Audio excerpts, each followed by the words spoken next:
Many people do not want to talk about death, but Robin Farrell says that discussion helped her husband when he was dying of cancer.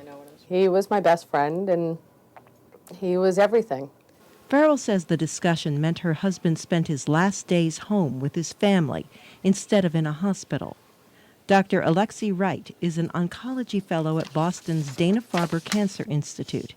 She and her colleagues studied more than 300 terminally ill cancer patients to learn more about end-of-life discussions.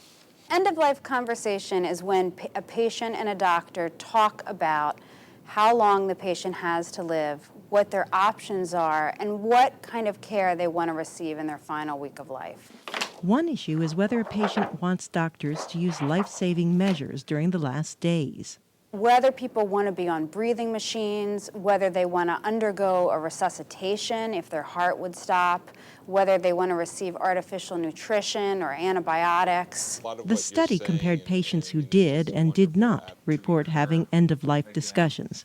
In their last week of life, the patients who had these discussions were 3 times less likely to be admitted to the intensive care unit, 4 times less likely to be put on breathing machines, and 6 times less likely to be resuscitated. And their quality of life was significantly better. The study also found that patients' families benefited as well. We remember that as a peaceful time. I don't think my kids remember it, and they don't talk about it being a stressful time, or it was a very comfortable time. It was kind of like the way that it should be. The study appears in the Journal of the American Medical Association. Carol Pearson, VOA News.